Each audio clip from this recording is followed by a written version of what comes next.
Olá, louvado seja nosso Senhor Jesus Cristo, para sempre seja louvado. Glória ao Pai, ao Filho e ao Espírito Santo, como era no princípio, agora e sempre. Amém. Queridos irmãos e irmãs, paroquianos da nossa paróquia Nossa Senhora da Abadia, Diocese de Cristalândia, graça e paz, que Deus abençoe e ilumine a todos nós, fortalecidos na fé. Nesse dia 4 de abril de 2025, nessa sexta-feira da quarta semana da Quaresma, hoje também é dia de Santo Isidro, bispo e doutor da Igreja. E o evangelho que nós temos é tirado de João, capítulo 7, versículos de 1 a 2, depois versículo 10 e de 25 a 30. O Senhor esteja convosco. Ele está no meio de nós. Proclamação do evangelho de Jesus Cristo segundo João. Glória a vós, Senhor. Naquele tempo, Jesus andava percorrendo a Galileia. Evitava andar pela Judéia, porque os judeus procuravam matá-lo. Entretanto, aproximava-se a festa judaica das tendas. Quando seus irmãos já tinham subido, então também ele subiu para a festa, não publicamente, mas sim como que às escondidas. Alguns habitantes de Jerusalém disseram então: não é este a quem procuram matar? Eis que fala em público e nada lhe dizem. Será que na verdade as autoridades reconheceram que ele é o Messias? Mas este nós sabemos de onde é. O Cristo, quando vier, ninguém saberá de onde ele é. Em alta voz, Jesus ensinava no templo, dizendo: vós me conheceis e sabeis de onde eu sou. Eu não vim por mim mesmo, mas o que me enviou é fidedigno. A esse não conheceis, mas eu o conheço, porque venho da parte dele, e ele foi quem me enviou.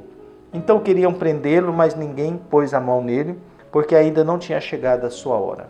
Palavra da salvação. Glória a vós, Senhor.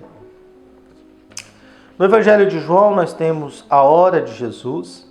A hora de Jesus é a hora da sua glorificação, que é a sua morte, paixão, morte e ressurreição. Essa é a hora de Jesus.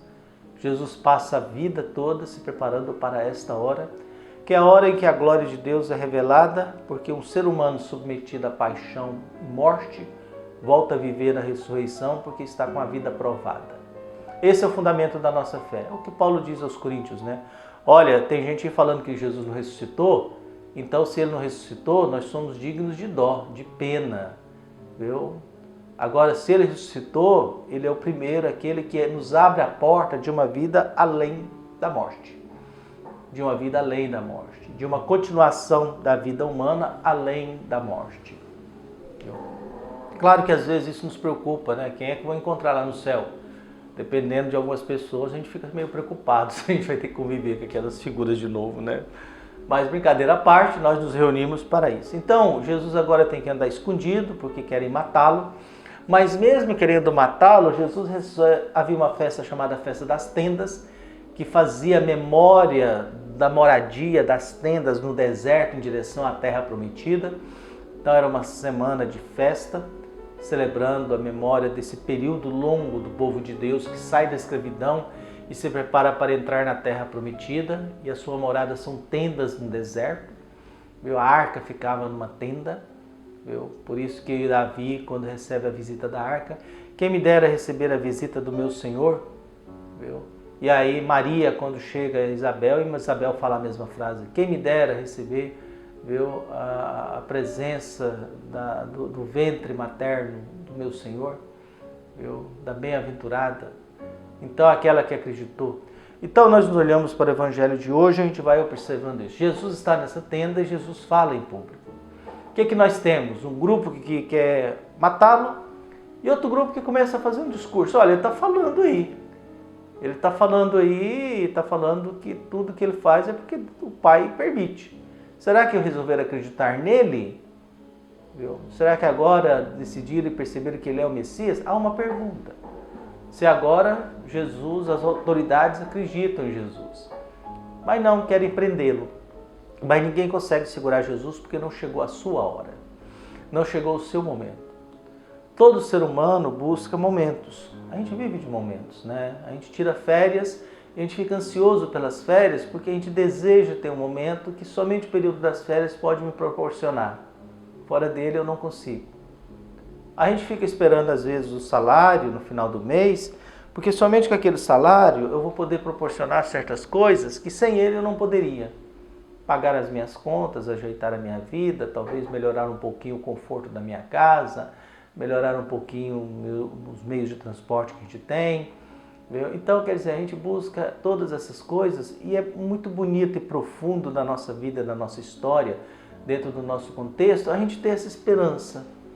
Mas também a gente tem que suportar o peso de que há sempre ameaças na nossa fé, né?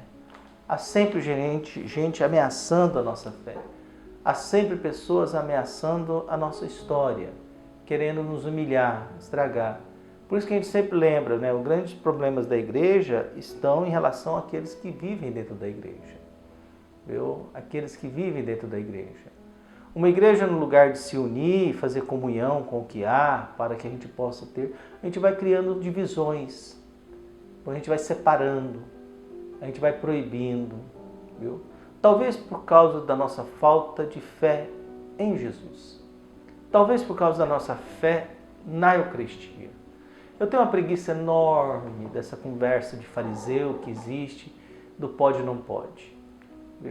A comunhão tem que ser na boca, na mão, tem que ser ajoelhado, tem que ser o quê? Passa um pouco, tem gente lá ajoelhada, com a língua para fora, berrando com os braços abertos, um trem esquisito.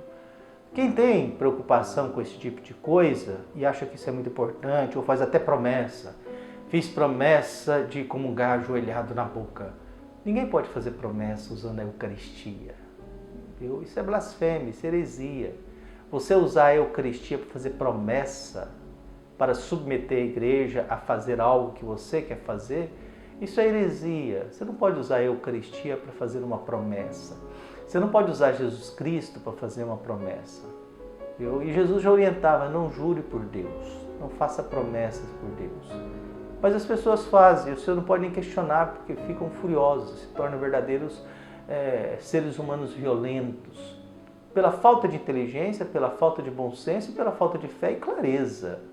Porque quando eu tenho esse tipo de conversa, eu estou igual aos fariseus. Eu não estou não me importa o bem que Jesus fez. O que importa é que ele fez algo no dia de sábado. O sábado é mais importante que o doente curado. O sábado é mais importante que a palavra de Deus. Então que Deus possa nos livrar dessas escravidões e dessa alienação e nos dê um espírito de inteligência e de paz. Um abraço, até mais.